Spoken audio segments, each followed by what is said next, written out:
Paduka Tuan Ketua yang mulia, sesudah 3 hari berturut-turut anggota-anggota Dokuritsu Zumbicho Sakai mengeluarkan pendapat-pendapatnya, maka sekarang saya mendapat kehormatan dari Paduka Tuan Ketua yang mulia untuk mengemukakan pula pendapat saya. Saya akan menetapi permintaan Paduka Tuan Ketua yang mulia. Apakah permintaan Paduka Tuan Ketua yang mulia? Paduka Tuan Ketua yang mulia minta kepada sidang Dokuritsu Zumbicho Sakai untuk mengemukakan dasar Indonesia Merdeka. Dasar inilah nanti akan saya kemukakan di dalam pidato saya ini. Maaf, beribu maaf, banyak anggota telah berpidato, dan dalam pidato mereka itu diutarakan hal-hal yang sebenarnya bukan permintaan Paduka Tuan Ketua yang mulia, yaitu bukan dasarnya Indonesia merdeka. Menurut anggapan saya, yang diminta oleh Paduka Tuan Ketua yang mulia ialah dalam bahasa Belanda filosofi grondslag daripada Indonesia merdeka. Filosofi grondslag itulah fondamen, filsafat, pikiran yang sedalam-dalamnya, jiwa, hasrat yang sedalam-dalamnya untuk di atasnya didirikan gedung Indonesia merdeka yang kekal dan abadi. Merdeka buat saya ialah political independent, politik onafhankelijkheid. Apakah yang dinamakan politik onafhankelijkheid? Tuan-tuan yang terhormat, lihatlah di dalam sejarah dunia, lihatlah kepada perjalanan dunia ini. Banyak sekali negara-negara yang merdeka, tetapi bandingkanlah kemerdekaan negara-negara itu satu sama lain. Samakah isinya? Samakah derajatnya negara-negara yang merdeka itu? Jermania merdeka, Saudi Arabia merdeka, Iran merdeka, Tiongkok merdeka, Nippon merdeka, Amerika merdeka, Inggris merdeka, Rusia merdeka, Mesir merdeka. Namanya semuanya merdeka, tetapi bandingkanlah isinya. Maaf, Paduka Tuan Yimukyo Kotyo, berdirilah, saya punya bulu.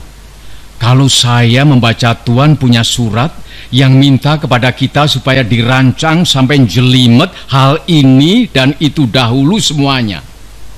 Kalau benar semua hal itu harus diselesaikan lebih dahulu sampai jelimet, maka saya tidak akan mengalami Indonesia merdeka. Tuan tidak akan mengalami Indonesia merdeka. Kita semua tidak akan mengalami Indonesia merdeka sampai di lubang kubur. Saudara-saudara, apakah yang dinamakan merdeka? Di dalam tahun 33 saya menulis satu risalah.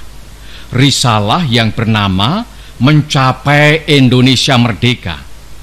Maka di dalam risalah tahun 33 itu telah saya katakan bahwa kemerdekaan, politik onafhankelijkheid, political independence tak lain dan tak bukan ialah satu jembatan emas.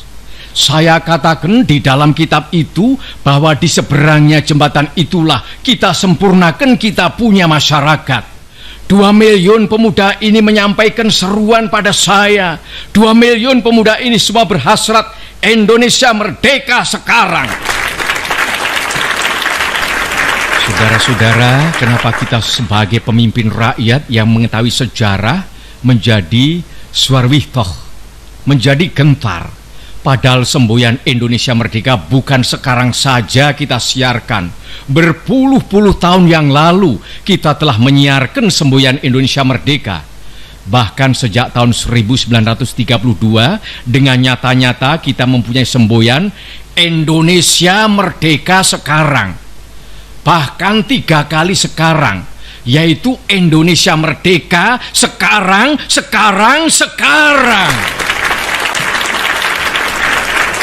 Saudara-saudara, kalau umpamanya pada saat sekarang ini bala tentara Dai Nippon menyerahkan urusan negara kepada kita, maka 1 menit pun kita tidak akan menolak. Sekarang pun kita menerima urusan itu. Sekarang pun kita mulai dengan negara Indonesia yang merdeka.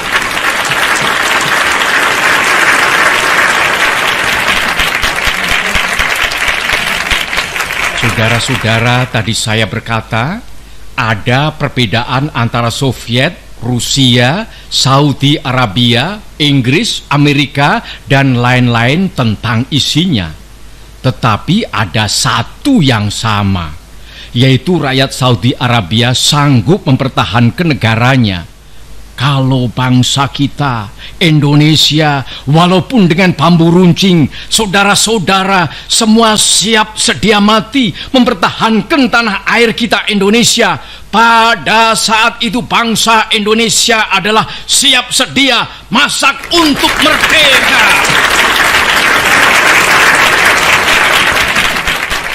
Di dalam Indonesia merdeka, kita melatih pemuda kita agar supaya menjadi kuat. Di dalam Indonesia merdeka, kita menyehatkan rakyat sebaik-baiknya. Inilah maksud saya dengan perkataan jembatan. Di seberang jembatan emas inilah baru kita leluasa menyusun masyarakat Indonesia merdeka yang gagah, kuat, sehat, kekal, dan abadi. Tuan-tuan sekalian, kita sekarang menghadapi satu saat yang maha penting. Tidakkah kita mengetahui sebagaimana telah diutarakan oleh berpuluh-puluh pembicara bahwa sebenarnya international law, hukum internasional menggampangkan pekerjaan kita untuk menyusun, mengadakan, mengakui satu negara yang merdeka.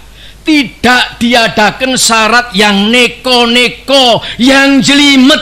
Tidak. Syaratnya sekadar bumi, rakyat, pemerintah yang teguh. Ini sudah cukup untuk internasional law. Cukup, saudara-saudara. Asal ada buminya, ada rakyatnya, ada pemerintahannya, kemudian diakui oleh salah satu negara yang lain yang merdeka. Inilah yang sudah bernama merdeka.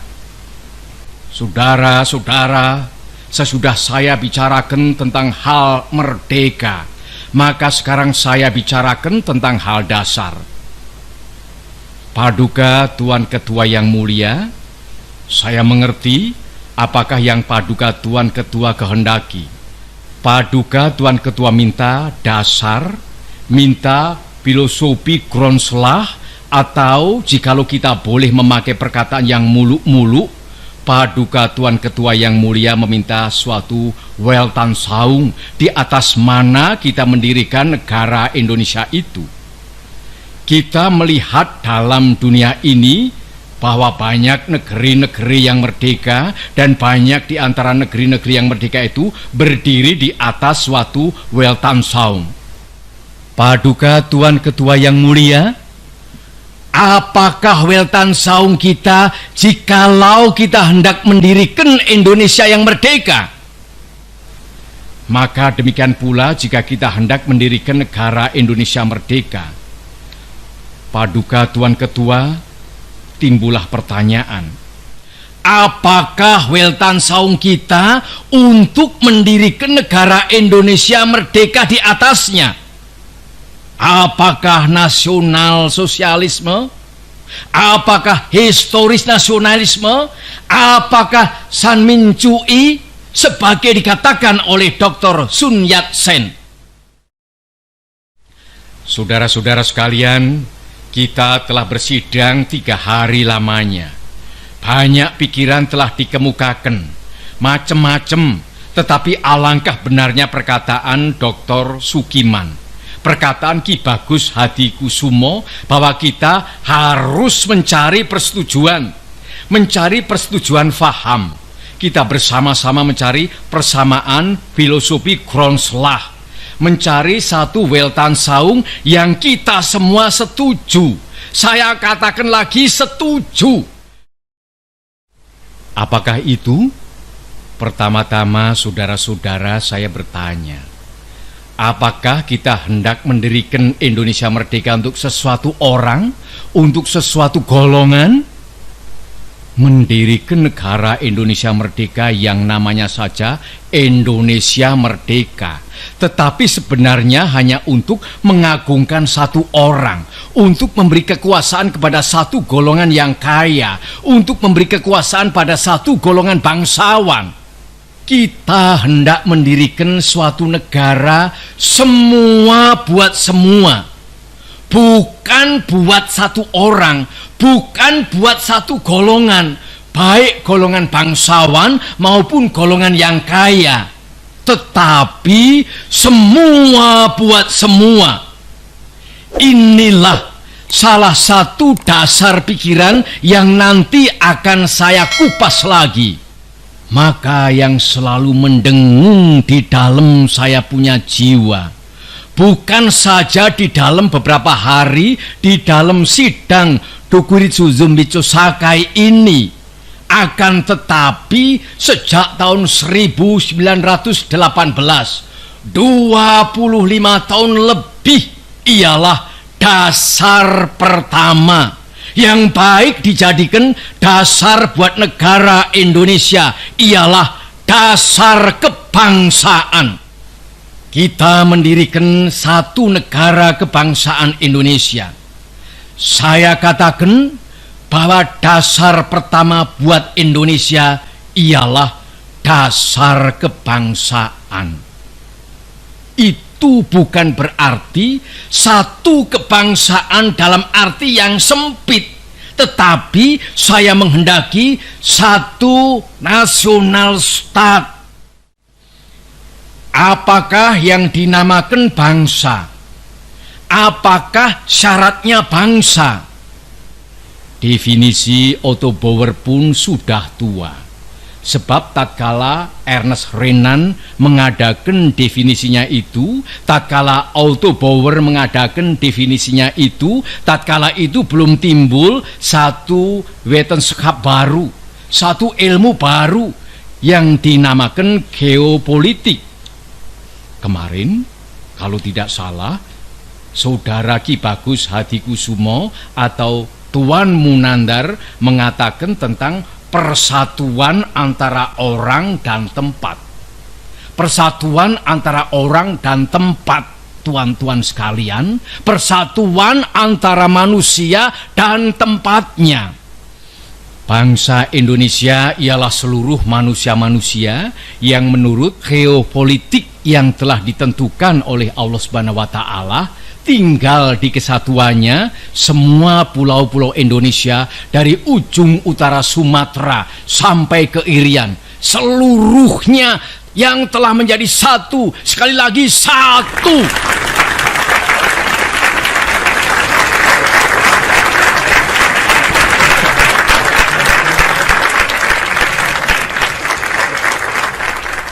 Kesinilah kita semua harus menuju, mendirikan satu nasionalis stat di atas kesatuan bumi Indonesia dari ujung Sumatera sampai ke Irian. Demikian pula bukan semua negeri-negeri di tanah air kita yang merdeka di zaman dahulu adalah nasionalis stat. Kita hanya 2 kali mengalami nasionalis stat, yaitu di zaman Sriwijaya dan di zaman Majapahit. Di luar dari itu kita tidak mengalami nasionalis stat. Nasionalis stat hanya Indonesia seluruhnya yang telah berdiri di zaman Sriwijaya dan Majapahit dan yang kini pula kita harus dirikan bersama-sama. Saudara-saudara, tetapi memang prinsip kebangsaan ini ada bahayanya. Bahayanya ialah mungkin orang meruncingkan nasionalisme menjadi chauvinisme, sehingga berfaham Indonesia überaus. Inilah bahayanya. Kita cinta tanah air yang satu, merasa berbangsa yang satu, mempunyai bahasa yang satu. Tetapi tanah air kita Indonesia hanya satu bagian kecil saja daripada dunia. Ingatlah akan hal ini. Kita harus menuju persamaan dunia, persaudaraan dunia. Kita bukan saja harus mendirikan negara Indonesia merdeka, tetapi kita harus menuju pula kepada kekeluargaan bangsa-bangsa. Justru inilah prinsip saya yang kedua. Inilah filosofis prinsip yang nomor 2 yang saya usulkan kepada tuan-tuan, yang boleh saya namakan internasionalisme. Internasionalisme tidak dapat hidup subur kalau tidak berakar di dalam buminya nasionalisme. Nasionalisme tidak dapat hidup subur kalau tidak hidup dalam taman sarinya internasionalisme. Jadi dua hal ini, saudara-saudara, prinsip 1 dan prinsip 2, yang pertama-tama saya usulkan kepada tuan-tuan sekalian adalah bergandengan erat satu sama lain. Kemudian apakah dasar yang ketiga? Dasar itu ialah dasar mufakat, dasar perwakilan, dasar permusyawaratan. Negara Indonesia bukan satu negara untuk satu orang, bukan satu negara untuk satu golongan, walaupun golongan kaya. Tetapi kita mendirikan negara semua buat semua, satu buat semua, semua buat satu. Saya yakin bahwa syarat yang mutlak untuk kuatnya negara Indonesia ialah permusyawaratan perwakilan. Dengan cara mufakat, kita perbaiki segala hal, juga keselamatan agama, yaitu dengan jalan pembicaraan atau permusyawaratan di dalam badan perwakilan rakyat. Apa-apa yang belum memuaskan, kita bicarakan di dalam permusyawaratan. Prinsip nomor 4 sekarang saya usulkan.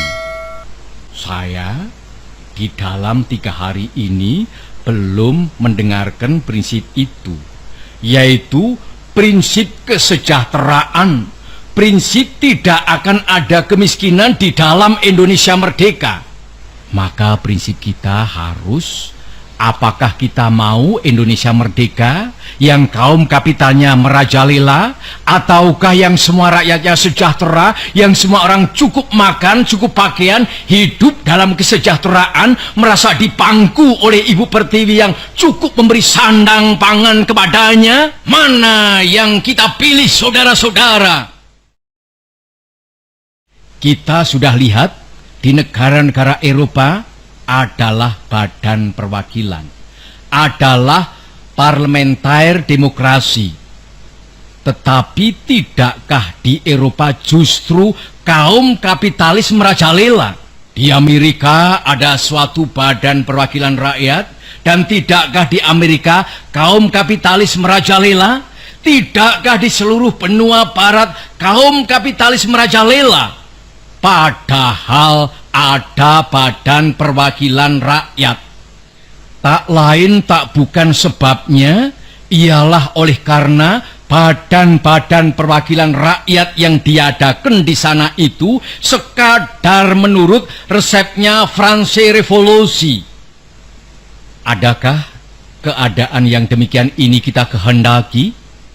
Saudara-saudara, saya usulkan, kalau kita mencari demokrasi, hendaknya bukan demokrasi barat, tetapi permusyawaratan yang memberi hidup, yakni politik ekonomi demokrasi yang mampu mendatangkan kesejahteraan sosial, yaitu bukan saja persamaan politik, saudara-saudara, tetapi pun di atas lapangan ekonomi kita harus mengadakan persamaan, artinya kesejahteraan bersama yang sebaik-baiknya. Saudara-saudara, apakah prinsip yang kelima saya telah mengemukakan 4 prinsip. 1. Kebangsaan Indonesia. 2. Internasionalisme atau perikemanusiaan. 3. Mufakat atau demokrasi. 4. Kesejahteraan sosial.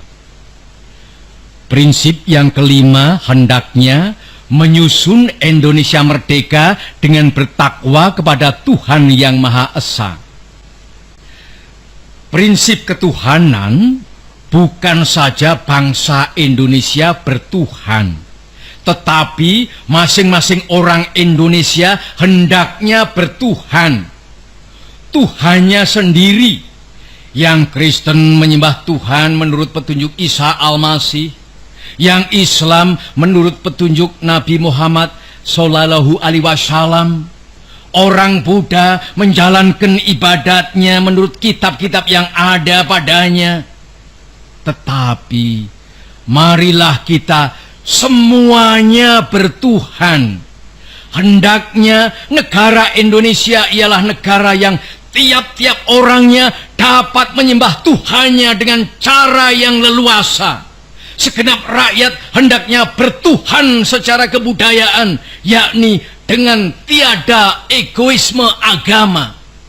Dan hendaknya negara Indonesia satu negara yang bertuhan. Marilah kita amalkan, jalankan agama baik Islam maupun Kristen dengan cara yang berkeadaban. Apakah cara yang berkeadaban itu? Ialah hormat menghormati satu sama lain. Marilah kita di dalam Indonesia merdeka yang kita susun ini sesuai dengan itu, menyatakan bahwa prinsip kelima daripada negara kita ialah ketuhanan yang berkebudayaan, ketuhanan yang berbudi pekerti yang luhur, ketuhanan yang hormat menghormati satu sama lain. Hatiku akan berpesta raya jikalau saudara-saudara menyetujui bahwa negara Indonesia merdeka berasaskan ketuhanan yang Maha Esa. Saudara-saudara, dasar-dasar negara telah saya usulkan.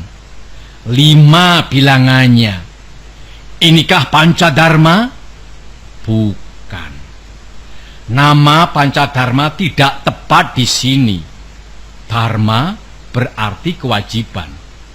Sedang kita membicarakan dasar. Saya senang kepada simbolik. Simbolik angka pula. Rukun Islam 5 jumlahnya. Jari kita 5 setangan. Kita mempunyai panca indera. Apalagi yang 5 bilangannya? Pendawa 5. Pendawa pun 5 orangnya. Sekarang banyaknya prinsip kebangsaan, internasionalisme, mufakat, kesejahteraan, dan ketuhanan, 5 pula bilangannya. Namanya bukan Pancadharma, tetapi saya namakan ini dengan petunjuk seorang teman kita ahli bahasa. Namanya ialah Pancasila. Sila artinya asas atau dasar. Dan di atas kelima dasar itulah kita mendirikan negara Indonesia kekal dan abadi.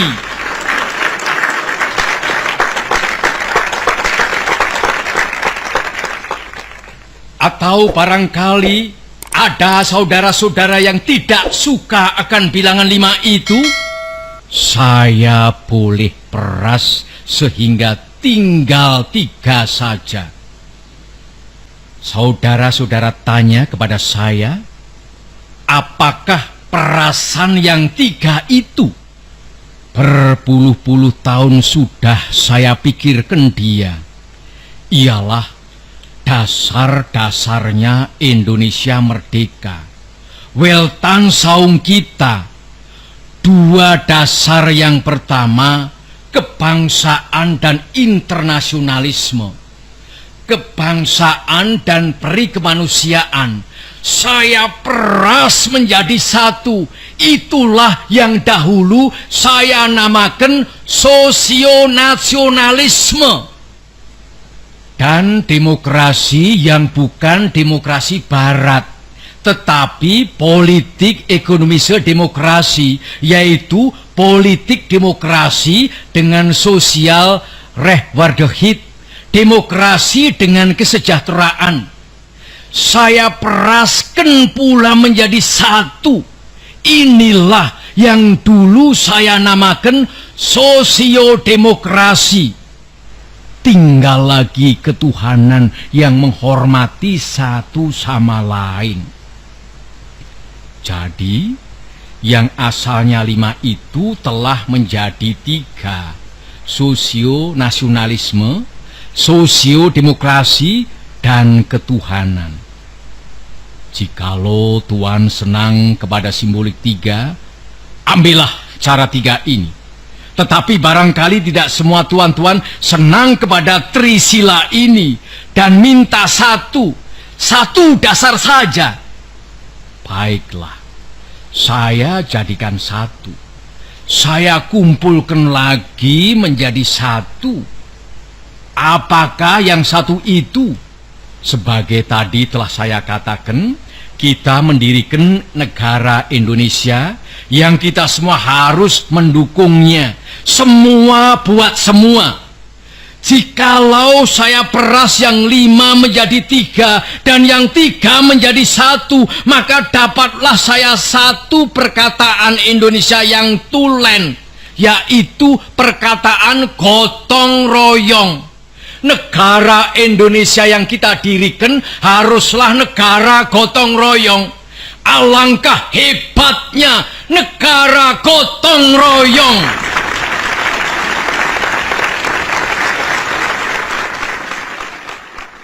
Marilah kita menyelesaikan karya, gawe, pekerjaan, amal ini bersama-sama.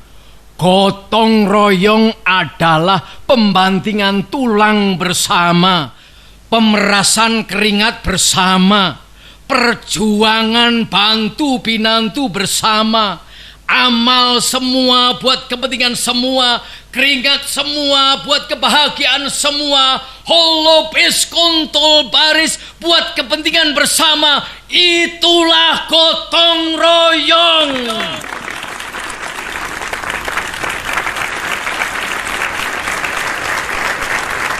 Dan terutama di dalam zaman peperangan ini, yakinlah, insaflah, tanamkanlah dalam kalbu saudara-saudara bahwa Indonesia merdeka tidak dapat datang jika bangsa Indonesia tidak berani mengambil resiko, tidak berani terjun menyelami mutiara di dalam samudera yang sedalam-dalamnya.